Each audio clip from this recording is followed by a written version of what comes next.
성령 충만, 주의 인도하심, 주가 내 안에 그리고 내가 주 안에, 다시 말해 주의 나라가 임하는 것, 이 모두의 핵심은 오직 주가 주인 되시며 왕 되시며 통치하시는 것에 있습니다. 오직 주의 은혜 아래 거하는 것, 주님의 은혜가 은혜이기 위해 우리는 우리의 죄인됨을 깨닫고 인정하는 것이 선행되어야만 합니다. 이미 우리의 삶이, 존재가 은혜 가운데 있음에도 우리의 죄성은 이것을 가로막아 인지하지 못하게 합니다. 우리의 죄성은 하나님의 통치를, 주님의 주님 되심을, 그리고 무엇보다 그 사랑의 은혜를 거부하기 때문입니다. 우리가 우리의 이 죄성에 눈을 뜰 때, 우리의 죄인됨을 깨달을 때, 내 삶의 주인이 내가 아닌 단지 죄였음을 인지하게 될 때, 바로 그때 우리는 사랑으로 늘 함께 하신 하나님의 은혜의 빛을 발견하게 됩니다. 우리 주님의 주님 되심을 인정하는 것은 우리의 주인됨을 내려놓는 것이 아닙니다. 우리가 우리 삶의 주인이었던 적은 단 한순간도 없었습니다. 천지 만물이 하나님의 통치 아래 있지 않았던 적은 단 한순간도 없었습니다.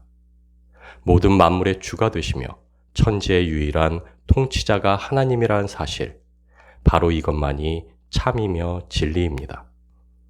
우리는 하나님의 은혜의 빛 가운데 이 진리를 볼 수 있게 된 것뿐입니다. 구원은 우리를 이 진리로 이끌며 이 진리 가운데 우리의 무지를 일깨웁니다. 우리 주님은 언제나 길이요, 진리요, 생명이셨습니다. 태초전부터 영원까지, 그리고 우리는 믿음의 눈으로 그것을 보고 아는 자들입니다. 다시 한번 말하지만 하나님의 주되심은 우리의 인정이 필요치 않습니다. 그분은 단 한순간도 길이지 않으셨던 적이, 진리이지 않으셨던 적이, 생명이지 않았던 순간이 없으셨습니다. 만물의 창조자요, 만물을 통치하시는 주님이 아니셨던 순간은 단 한순간도 없으셨습니다. 요한복음 8장 31절에서 32절 말씀입니다. 그러므로 예수께서 자기를 믿는 유대인들에게 이르시되 너희가 내 말에 거하면 참으로 내 제자가 되고 진리를 알지니 진리가 너희를 자유롭게 하리라. 무엇이 진리인가? 무엇이 참인가? 우리는 우리가 삶의 주인이라 여기며 살지만 실상은 죄 아래 놓인 죄의 종이요, 죄의 노예라는 것이 참입니다.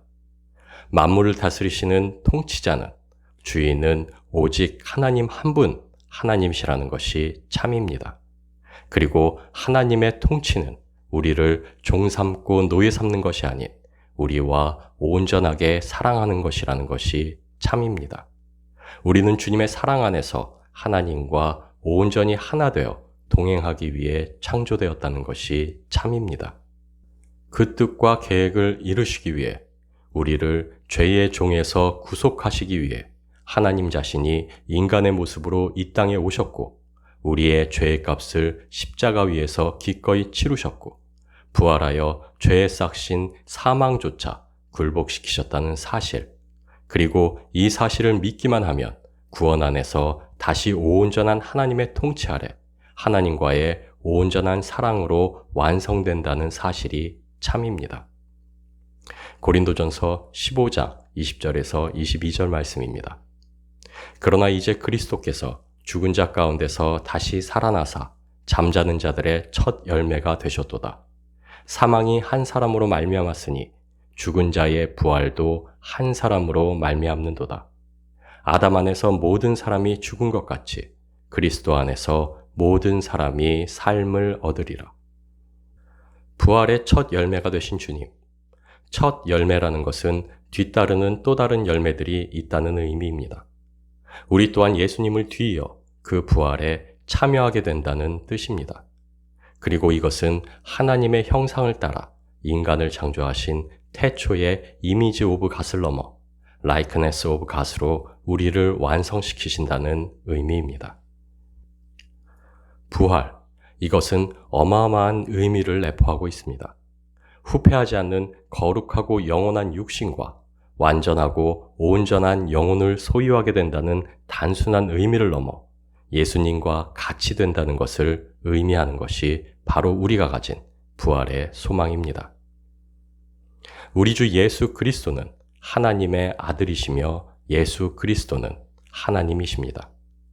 그래서 우리가 예수님과 같이 부활하게 될 것이라는 사실은 우리가 단지 영원한 몸과 혼과 영을 소유하게 된다는 것을 넘어 하나님과 같이 될 것이라는 것을 의미합니다. 그리고 이것이 바로 우리가 하나님의 자녀라 불릴 수 있는 이유가 됩니다. 하나님의 아들이신 예수 그리스도처럼 하나님이신 예수 그리스도와 같이 우리를 부활하게 하시는 것, 이것이 우리 구원의 완성을 바라보시는 하나님의 거룩한 계획입니다. 요한복음 14장 20절 말씀입니다. 그날에는 내가 아버지 안에, 너희가 내 안에, 내가 너희 안에 있는 것을 너희가 알리라. 원네스, 삼위일체, 성부와 성자와 성령의 온전히 하나됨. 우리가 주님과 같은 모습으로 부활한다는 것은 예수님이 하나님 안에, 우리가 예수님 안에, 그리고 예수님이 우리 안에 계셔서 하나이신 하나님과 온전히 하나가 된다는 의미가 됩니다. 이 신비를 어떻게 이해할 것인가? 주가 하나님 안에, 하나님이 주 안에 온전히 하나 되신 같이 내가 주 안에, 주가 내 안에 거하게 되므로 온전히 하나가 되는 신비. 성경은 이것을 교회와 하나님과의 관계, 그리고 어린 양의 혼인잔치로 이야기하고 있습니다. 우리의 경험과 우리의 이성과 지혜 너머에 있는 것을 우리는 신비라 지칭합니다. 우리의 부활은 우리의 모든 이해와 사고와 지혜를 뛰어넘는 신비 그 자체라 할 수 있습니다. 그러나 우리는 다 이해할 수 없을지라도 이 신비를 확신으로 소망하며 바라보는 자들입니다. 우리의 이해나 지혜가 아닌 오직 믿음으로 이 신비를 보며 오직 믿음이 이 신비의 실체를 드러나게 합니다.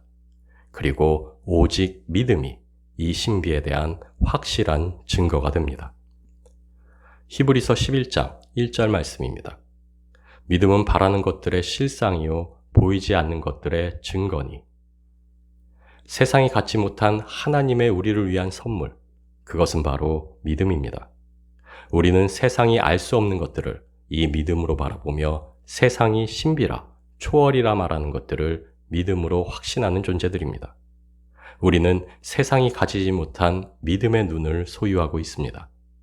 그리고 우리는 이 믿음의 눈을 통해 놀라운 하나님의 계획을, 뜻을, 그 신비를 명확하게 보며 확신합니다.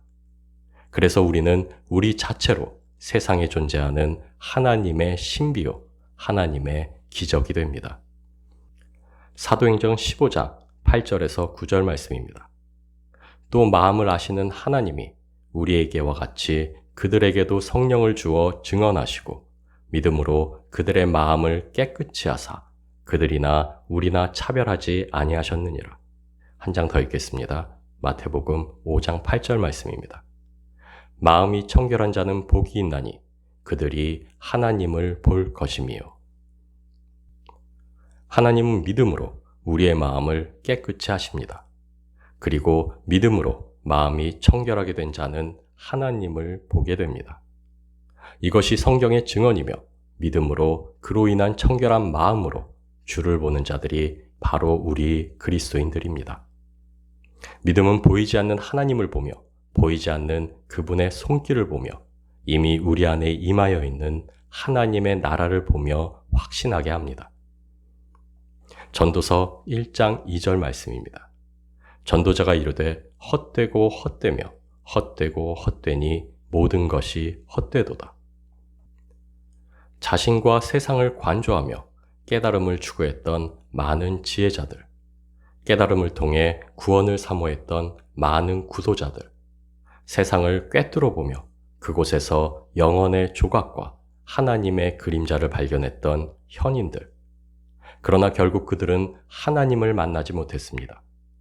왜냐하면 하나님은 스스로를 계시하는 분이시지 우리의 지혜로 능으로 찾아 발견하여 만날 수 없는 분이시기 때문입니다.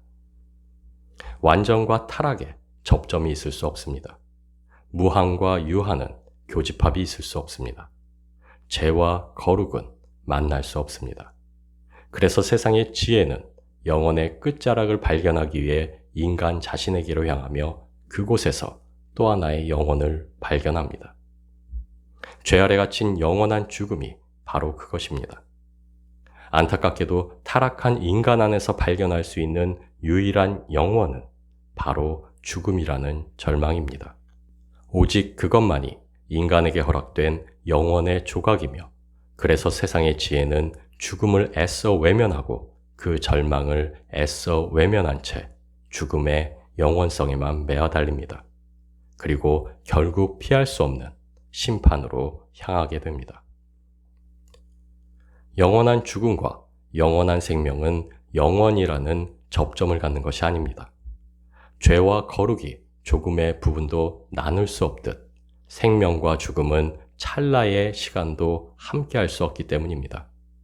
그래서 세상의 지혜는 끝내 그 거룩을, 그 완전을, 그 무한을, 그 생명을 만나지 못하며 종국엔 그 참된 영원에 이르지 못합니다. 세상의 지혜가 찾고 찾아도 만나지 못했던 그 거룩이, 그 완전이, 그 무한이, 그 생명이, 그리고 그 참된 영원이 인간이 되어 우리에게 왔습니다. 그리고 그 참된 영원에 이를 수 있는 길을 창조하였습니다. 우리는 세상의 지혜가 쫓았던 잘못된 영원이 아닌 참된 영원, 곧 진리 안에 거할 수 있게 되었습니다. 그리고 우리는 이 진리를 우리의 지혜가 아닌, 우리의 힘과 능이 아닌 오직 믿음으로 붙잡고 볼 수 있게 되었습니다. 오직 믿음, 이것이야말로 거룩을, 완전을, 무한을, 생명을, 그리고 참된 영원을 깨닫게 하고 보게 하고 그 안에 거하게 합니다. 믿음은 하나님의 선물이요 은혜라 할 수 있습니다. 이 믿음을 통해 자신을 계시하신 하나님을 볼 수 없는 세상은, 이 참 생명을 인지하지 못하는 세상은 단지 어둠 속에 잠겨 있는 죽음이라는 영원을 마주할 수 있을 뿐입니다. 히브리서 2장 10절 말씀입니다. 그러므로 만물이 그를 위하고 또한 그로 말미암은 이가 많은 아들들을 이끌어 영광에 들어가게 하시는 일에 그들의 구원의 창시자를 통하여 온전하게 하심이 합당하도다. 어떤 지혜자도 찾지 못했던 구원의 길, 많은 이들이 찾았다, 이뤘다 말했지만 결코 얻지 못했던 구원. 그래서 모든 지혜자들의 고백은 헛되고 헛되니 또 헛되고 헛되도다로 결론 지어질 수밖에 없습니다. 왜냐하면 구원은 발견되어질 수 있는 길이 아니기 때문입니다. 그것은 우리로 찾을 수 없도록 하나님께로부터 숨겨진 길이 아닙니다. 그 길은 존재하지 않았던 길입니다. 구원의 길, 그 길은 오직 하나님께서 새롭게 창조하신 길입니다. 광야와 사막에 강으로 길을 내시듯 구원은 황야와 같이 죽음뿐이던 세상 가운데 하나님께서 생명으로 내신 새롭게 창조된 길입니다. 그래서 우리 주님은 구원의 창조자가 되십니다. 표적과 기사로 애굽에서 이스라엘 백성을 인도해내신 하나님, 한 민족을 택하시고 권능으로 그들을 이끌어 구원하신 하나님, 이것은 영원히 시간 속으로 도립해 들어온 전에 없던 일이었습니다. 기적이요 신비였고 하나님께서 스스로를 계시한 사건이었습니다. 그러나 이스라엘은 이것을 깨닫지 못했습니다.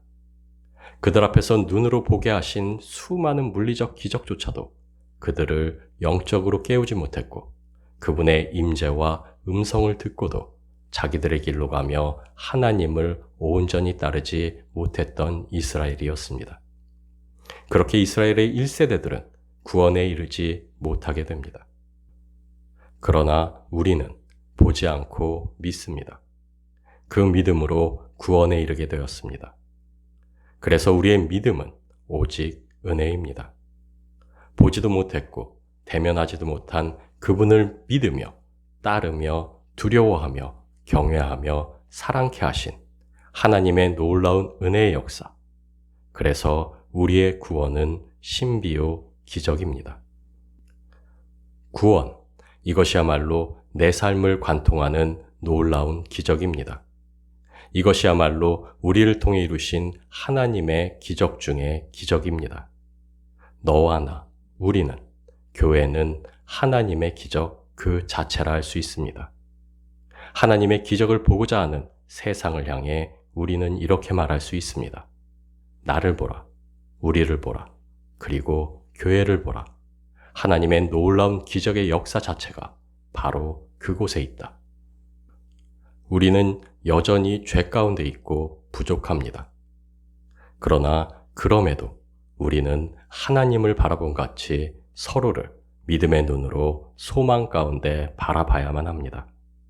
왜냐하면 우리 교회는 하나님이 이루신 구원의 신비요, 지금도 역사하시는 기적이기 때문입니다.